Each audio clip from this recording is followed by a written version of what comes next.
जय दोस्त, मैं आपका दोस्त अवाजीत। और आज सबसे इंपॉर्टेंट आपको बता दूं, शिक्षा विभाग में भूचाल आ चुका है। शिक्षा विभाग में बहुत परिवर्तन के दौरों को छोड़ के एक नया दौर स्टार्ट होने को अपने आप में तैयार है। और के पाठक साहब स्वयं से रिजाइन दे दिए हैं, वो भी शिक्षा विभाग से। परमानेंट नहीं दिए, क्योंकि बहुत सारे पत्रकार ऐसा आपको न्यूज अफवाह दिखा रहे हैं कि वो परमानेंट रिटायरमेंट दे दिए, ऐसा कर दिया। उन्होंने केवल शिक्षा विभाग से ही त्याग पत्र दिया है। अलग विभाग में जाके वो काम करेंगे, 2027 तक उनका नौकरी है। और उन्होंने शिक्षा विभाग के लिए बहुत सारे काम किए। आज उनका ही देन है कि शिक्षा विभाग में जांच का दौर स्टार्ट है और हजारों अवैध शिक्षक पकड़े जा रहे हैं और उनकी गिरफ्तारियां हो रही है। उनके बारे में जाना जा रहा है। आज मधुबनी क्षेत्र के एक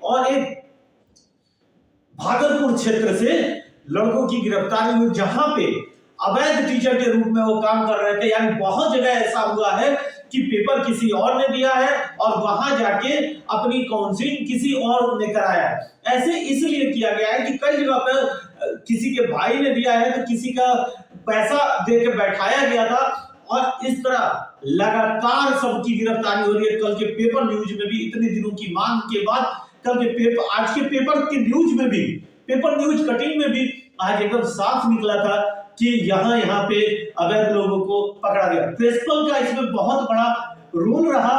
प्रिंसिपल साहब ने इस बात को पकड़ा कि जो व्यक्ति यहाँ मौजूद है वो टीचर नहीं है, जो व्यक्ति बाहर से बुलाया गया वो उसकी जगह स्क्रैप करके पेपर दिया था। इस तरह अवैधता पकड़ी जा रही है। और भर्ती प्रक्रिया शिक्षा विभाग के कारण आज यूपीएससी द्वारा ली गई प्रक्रिया को अवैध करार करने पे तैयारी शुरू हो गई है। यानी बीपीएससी का साफ इसमें गलती शिक्षा विभाग दिखा रही है कि शिक्षा विभाग द्वारा जो बीपीएससी द्वारा जो शिक्षा विभाग के लिए नियुक्तियां किया गया, उसमें बहुत सारे टीचर जो है वो अवैध है। ये मैं नहीं कह रहा हूं, ये सूचनाएं कह रही है। और जो बीपीएससी स्वयं एक लेटर जारी करती है कि इनको अगले आने वाले समय में पूरी लाइफ टाइम के लिए बैन किया जाता है।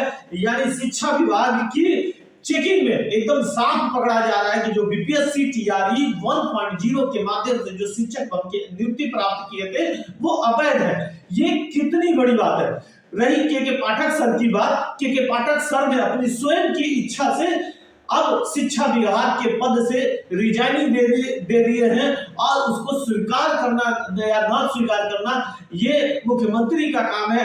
अभी इसमें काम बाकी है। अभी आपको बता दूं, 8 तारीख को के पाठक साहब छुट्टी पे गए और 9 तारीख को रिजाइनिंग का एक लेटर आता है। 9 तारीख को ही उन्होंने अपने स्वयं आके अपने ऑफिस के बाहर से अपना बोर्ड हटवा दिया था गुस्से में। जिसके बाद वहां के जो अपर अधिकारी हैं उन्होंने उस बोर्ड को लगवाने का काम किया कि जब तक वो त्याग पत्र उनका स्वीकार नहीं कर लिया जाता है तब तक उनका बोर्ड लगा रहेगा। ये लगातार मैं न्यूज दे रहा हूं। आज सबसे इंपॉर्टेंट यही है, क्या शिक्षा विभाग के उच्च अधिकारी के पाठक साहब की रिजाइनिंग मंजूर की जाएगी या नहीं, ये मुख्यमंत्री साहब पर निर्भर करता है। शिक्षा विभाग में अनेकों कार्य करने के बाद आज वो किसी न किसी बात से दुखी होकर शिक्षा विभाग से अब इस्तीफा दे रहे हैं। हम लोग की लड़ाई केवल ये थी, बीपीएससी टीआरई 1.0 और 2.0 का जो पेपर लिया उसने किस आधार पर लिया, और उसने या तो अधिक जल्दबाजी कर दिया या तालमेल अच्छा ना हो पाने के कारण यहाँ पे भर्तियों में गड़बड़ी देखने को बहुत बड़े सिरे पे मिल रही है। और अभी भी टीआरई 1.0 परीक्षा खत्म हो गई है, धांधलियों के दौर खत्म हो चुके हैं। लेकिन आज जब के पाठक साहब के द्वारा जांच का आदेश दिया गया कि नहीं, फिंगरप्रिंट का जांच होगा, उनके सिग्नेचर के मिलान होगी, उनके डॉक्यूमेंट्स की चेकिंग होगी, तो हजारों शिक्षक अभ्यर्थी उनके खिलाफत या किन्हीं अन्य पत्रकारों से मिलकर उनकी जो बातें हैं उनको विपरीत घुमाने की कोशिश किया कि ताकि ये जांच ना हो पाए और जो अवैध टीचर हैं वो पकड़े ना जाए। लेकिन के पाठक तो के पाठक सर हैं, उन्होंने एकदम साफ कर दिया कि इसकी जांच भरपूर होती रहेगी और जो अवैध होगा उसकी गिरफ्तारी होगी। उनकी बदौलत आज जो शिक्षा विभाग में अवैध टीचर है उनकी गिरफ्तारी हो रही है, तो के पाठक सर के कारण हो रही है। और अब यादव सर आए हैं उनके जगह पे, 8 तारीख से वो कार्यभार देख रहे हैं। सुनने में आ रहा है कि आने वाला समय में उनको ही के पाठक सर का पदभार अगर वो छोड़ देते हैं, मुख्यमंत्री साहब उसको स्वीकार कर लेते हैं, तो यादव सर को दिया जाएगा। लेकिन यहाँ इंपॉर्टेंट ये है, क्या ये सही दिशा की ओर कार्य करेंगे? क्या ये अभी तक जो अवैध टीचर साबित हुए हैं उसमें और जोर शोर से हिस्सा लेते हुए और अवैध टीचरों को पकड़ने का कार्य करेंगे? क्या ये भाषा की वरीयता जो शून्य कर दिया गया है, क्या उसको लागू कराने का काम करेंगे? क्योंकि 1.0 में अगर भाषा की वरीयता अनिवार्य है तो 2.0 में भी अनिवार्यता आवश्यक है। वो भी इसलिए कि दोनों शिक्षक को एक ही जगह शिक्षा देना है और एक ही पाठ्यक्रम को पढ़ाना है। यानी भाषा पहले में लागू और दूसरे में न लागू होना और 1 से लेकर 5वीं क्लास तक के लिए लागू होना, ये अपने आप में कहीं ना कहीं संदेह का घेरा है और इस पे कार्रवाई अवश्य होना चाहिए। इस पे 100% जो हमारे अधिकारी हैं इस पे सोच विचार करेंगे, इसकी फैसला कोर्ट द्वारा किया जाएगा।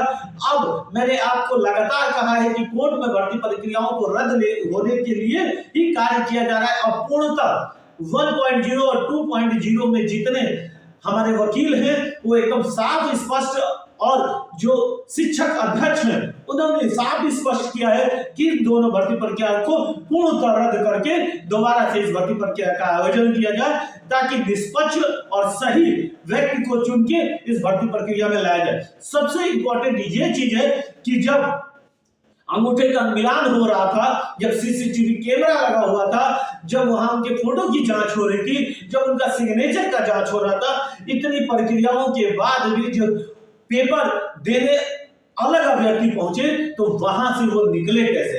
और वहां जांच करने वाले जो अधिकारी थे, क्या कहीं उनकी मिली भगत तो नहीं थी उसमें? इसकी जांच होना अति आवश्यक है। इस बात पे विचार विमर्श होना चाहिए और ये 100% इसका तय करना चाहिए कि क्या शिक्षा विभाग में इतने लोग अवैध हैं जो कि उच्च अधिकारियों के आड़ में नीचे बैठे हुए अवैधता के काम को बड़े सिरे पे फैला रखे हैं। तो इसके लिए जांच होना अत्यधिक आवश्यक है। और आने वाले जो अधिकारी हैं, हम अभी आपको बता रहे के पाठक सर अभी छुट्टी से वापस आएंगे और शिक्षा विभाग को ज्वाइन करेंगे। उसके बाद मुख्यमंत्री साहब का जो निर्णय होगा उस पर वो कार्य करेगा। अगर मुख्यमंत्री साहब के पाठक साहब को शिक्षा विभाग से नहीं हटाएंगे तो वो अपने पद पे कार्यरत रहेंगे और अपने कार्य को आगे प्रगति देंगे। यदि वो स्वीकार कर लेते हैं तो वो अपने कार्य में नहीं रहेंगे। तो दोस्त, ये बहुत इंपॉर्टेंट वीडियो था, क्योंकि अभी मैं लगातार कुछ वीडियो देख रहा था जो अफवाहों के दौर में शामिल थे। लगातार आपको कल भी मैंने इस चीज का वीडियो दिया था और दोपहर में भी दिया था कि के पाठक साहब किसी भी समय किसी भी पल अपनी रिजाइनिंग दे सकते हैं। तो वो आपके सामने देखने को मिला और आपका एकमात्र चैनल जो कि सच्चाई को रूबरू कराते हुए आप तक पहुंचाता है और सूचनाओं को सही दिशा की ओर रखने का कार्य करता है, किसी का भी निष्पक्ष बात रखने का कार्य करता है। ऐसा कोई भी निष्पक्ष बात अभी तक नहीं रखा था। तो मेरे को विश्वास है कि आप अधिक से अधिक वीडियो शेयर करेंगे और जो सच्चाई है वो शिक्षकों के सामने और जो शिक्षा विभाग में पूर्व से कार्य कर रहे हैं उनके सामने रखने का कार्य करेंगे। जय हिंद, जय भारत।